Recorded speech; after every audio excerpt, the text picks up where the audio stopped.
کو محترم جناب عتیق الرحمان کو وہ آئے اور آ کر اظہار خیال فرمائے۔ محترم جناب عتیق الرحمان۔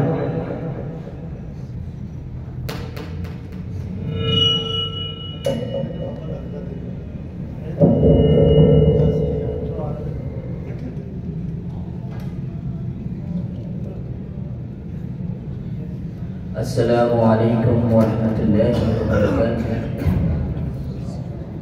الحمدللہ رب العالمین، الصلاة والسلام علی رسول الکریم، اما بعد فاعوذ باللہ السمیع العلیم من الشیطان الرجیم، بسم اللہ الرحمن الرحیم، انا نحن نزلنا الذکر وانا له لحافظون، صدق اللہ العظیم۔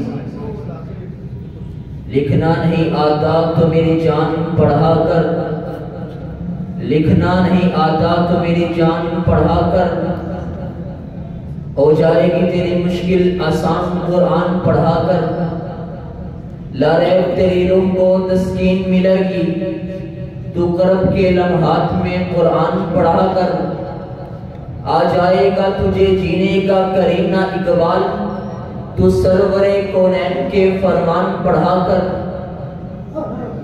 عزیز ساتھیوں، میں آج آپ کے سامنے چند قرآن کی باتیں کرنا چاہتا ہوں۔ قرآن بڑی عظمت والی کتاب ہے، بڑی شان والی کتاب ہے۔ یہ قرآن وہ کتاب ہے کہ جس نے کائنات کے اندر انقلاب برپا کیا۔ یہ قرآن وہ کتاب ہے کہ جس نے انسانیت کو پستی سے نکال کر اوج ثریا تک پہنچا دیا۔ یہ قرآن وہ کتاب ہے کہ جس کو پڑھنے والے اوج ثریا تک پہنچ گئے۔ یہ قرآن وہ کتاب ہے کہ جس نے ہمیں ماں باپ کا ادب و احترام سکھا دیا۔ یہ قرآن وہ کتاب ہے کہ جس نے ہمیں ماں باپ کا ادب و احترام سکھا دیا۔ یہ قرآن وہ کتاب ہے جس نے ہمیں عبادت اور سیاست سکھلا دی۔ یہ قرآن بڑی عظمت والی کتاب ہے، بڑی شان والی کتاب ہے۔ پہلا سپارہ کھولیے، پہلے سپارے کی پہلی سورت کی پہلی آیت سامنے آ گئی۔ اللہ رب العزت چیلنج کر کے کہہ رہے ہیں، الف لام میم ذالک الکتاب لا ریب فیہ۔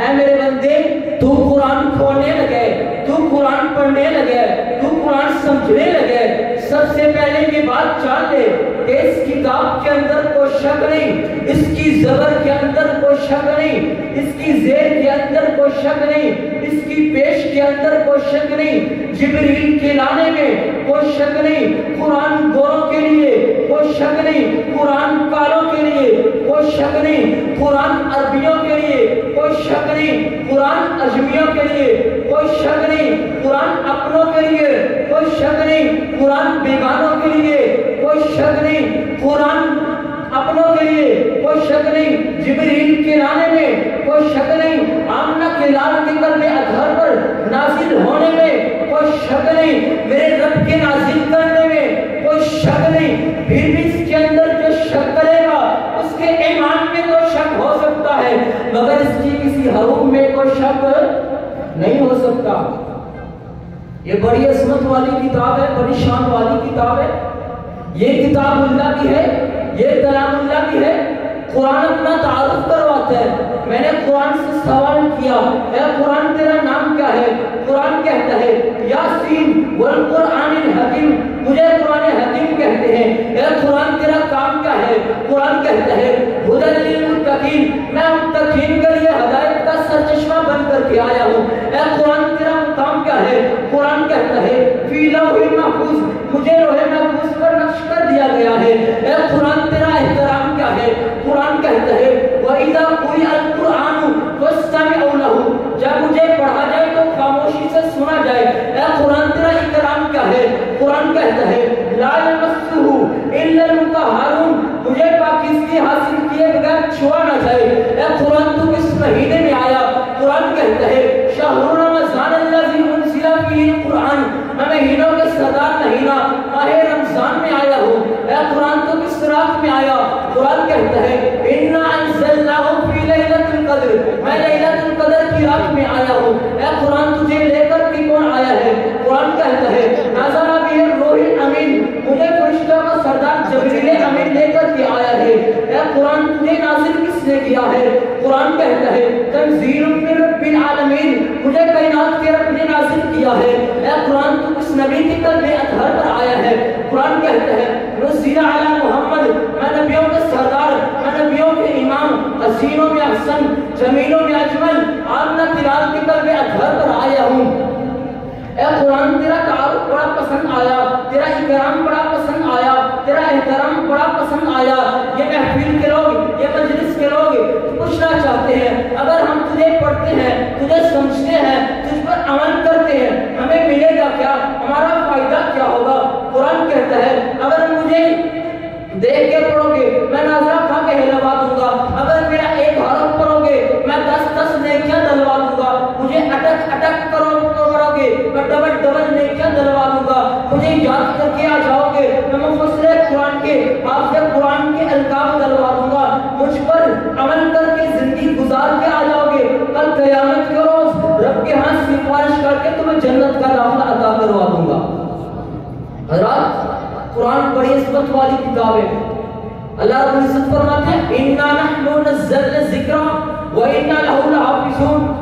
قرآن کا محافظ کون؟ قرآن کا محافظ اللہ, اور قرآن والے کا محافظ بھی اللہ ہے. ایک سوال کرنا چاہوں گا کہ آپ میں سے کون ہے جو اپنے دادا کے دادا کا نام یعنی اپنے پردادا کا نام جانتا ہے؟ چند لوگ ہوں گے. اور کون ہے جو امام بخاری کو جانتا ہے؟ یقیناً سبھی جانتے ہیں. امام مسلم کو کون جانتا ہے؟ یقیناً سبھی جانتے ہیں. امام احمد بن حنبل کو کون جانتا ہے؟ یقیناً سبھی جانتے ہیں. علامہ شہید کو کون جانتا ہے؟ یقیناً سبھی جانتے ہیں. وجہ کیا ہے؟ انہوں نے قرآن سے وفا کی, اللہ نے آج بھی ان کے نام کو زندہ رکھا. آج بھی ہماری محافل کے اندر, ہماری مجالس کے اندر ان کا نام لیا جاتا ہے. وجہ کیا ہے؟ انہوں نے قرآن سے وفا کی, قرآن سے دل لگایا, اپنی زندگی کو قرآن کے لیے وقف کر دیا.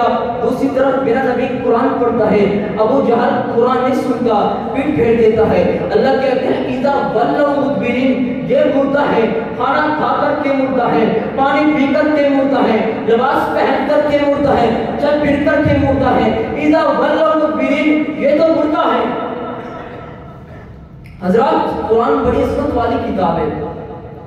چھوٹی سی مثال دے کر جاننا چاہوں گا کہ آج ہم نے قرآن کو اونچی اونچی الماریوں میں رکھ دیا جہاں بچوں کا ہاتھ نہیں پہنچتا, اور جب بیٹی کو گھر سے الوداع کرنا ہو بیٹی کے سر پر قرآن رکھ کے اسے الوداع کیا جاتا ہے. میں کہتا ہوں کیا خوبصورت بات تھی اگر تم نے اپنی بیٹی کو قرآن پڑھایا ہوتا, اپنی بیٹی کو قرآن سکھایا ہوتا, اپنی بیٹی کو قرآن سمجھایا ہوتا, وہ دوسرے گھر جاتی, اسے پتا ہوتا کہ میں نے زندگی کس انداز سے گزارنی ہے. ہمارا زندگی کا طریقہ کار اس قرآن کے اندر موجود ہے. یہ قرآن الماریوں کی زینت بننے کے لیے نہیں آیا, یہ قرآن عدالتوں میں قسمیں اٹھانے کے لیے نہیں آیا, یہ قرآن قبروں کو بخشوانے کے لیے نہیں آیا, یہ قرآن مردوں کو بخشوانے کے لیے نہیں آیا, بلکہ تیری اور میری زندگی کا طریقہ کار اس قرآن کے اندر موجود ہے. اللہ تعالیٰ سے دعا ہے اللہ تعالیٰ ہم سب کو قرآن پڑھنے کی, اسے سمجھنے کی اور اس پر عمل کرنے کی توفیق عطا فرمائے.